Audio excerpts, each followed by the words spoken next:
பாருங்கள் ஃப்ரெண்ட்ஸ், மல்லி செடியில் நிறைய மொட்டு வர்றதுக்கு சொல்கிறேன். எப்போவுமே ஒரு மல்லி செடி நட்டிங்கன்னா எரு வந்து எந்த எரு கொடுத்தா நிறைய மொட்டு வரும்னு சொல்லிட்டு யோசிப்பீங்க.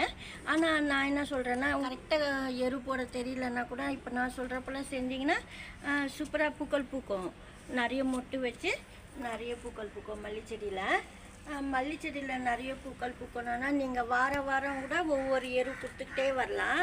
1 வீக் ஒன்ஸ், அதாவது ஒரு வாரம் வந்து வெங்காயத்தூள், ஒரு வாரம் வந்து காய்கறி வேஸ்ட்டு, ஒரு வாரம் வந்து வாழைப்பழத்தூள், இது போல் onion peels, banana peels, vegetable waste. அதாவது வெஜிடபிள் வேஸ்ட் வந்து தண்ணியில் ஊற வச்சு 3 days ஃபர்மெண்ட் பண்ணிவிட்டு தண்ணி கலந்து ஊற்றலாம்.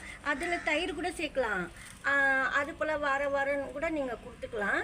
ஃபஸ்ட்டு வந்து நீங்கள் வந்து வெங்காயத்தூள் போடலாம், அதுக்கப்புறமா காய்கறி வேஸ்ட் போடலாம், அதுக்கப்புறம் வாழைப்பழத்தூள். இது போல் நீங்கள் வாரம் மாற்றி கொடுத்துக்கிட்டே வந்தால் நிறைய மொட்டு வைக்கும். அதே சமயத்தில் காய்கறி வேஸ்ட்டு ஊற வைக்கிறீங்க, அந்த சமயத்தில் நீங்கள் தயிர் சேர்த்துட்டு கர்டு, வெஜிடபிள் வேஸ்ட்லேயே நீங்கள் ஃபர்மெண்ட் பண்ணலாம்.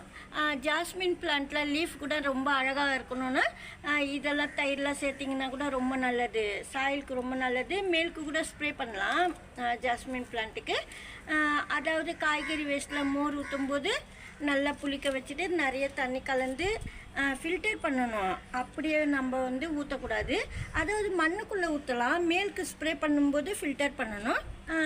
மல்லி செடி மேலே ஸ்ப்ரே பண்ணும்போது ஃபில்டர் பண்ணி தான் நீங்கள் ஸ்ப்ரே பண்ணணும், அப்போ தான் நல்லது. இந்த சம்மரில் வந்து நிறைய மொட்டு வைக்கணும், செடி நல்லா ஃப்ரெஷ்ஷாகவே இருக்கணும்னா கம்போஸ்ட் வந்து மேல் மண்ணில் வந்து கோகோ பிட் சேர்த்து அந்த சாயிலுக்கு மேலே போட்டு வைக்கணும். அப்போ தான் நல்லா சில்னஸ் இருக்கும். நல்லா, அதாவது சம்மரில் வந்து வெயில் வந்து தாக்காது, பிளான்ட்டு கூட ரொம்ப நல்லா வளரும். அது போல் கொடுக்கும்போது ஜாஸ்மின் பிளான்ட் நல்லா வளரும். நீங்கள் வந்து நான் சொன்னதெல்லாம் மல்லி செடிக்கு ஃபாலோ பண்ணிங்கன்னா சூப்பராக மல்லி செடியில் நிறைய பட்ஸ் வச்சு நிறைய ஃப்ளவர்ஸ் கிடைக்கும்.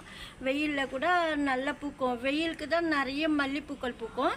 இந்த சமயத்தில் நீங்கள் இந்த ஃபெர்டிலைசர்லாம் கொடுத்தீங்கன்னா சூப்பராக மல்லி செடியில் பூக்கள் பூக்கும். பூ பூத்து முடிஞ்ச உடனே அதாவது மேலே வந்து கட் பண்ணிடணும், பூ பூத்த கிளை, அப்போ தான் நல்லது. 1/4 பங்கு வந்து கட் பண்ணி விடணும். அடுத்த தளிர் போட்டு நிறைய மொட்டு வைக்கும் மல்லி செடியில்.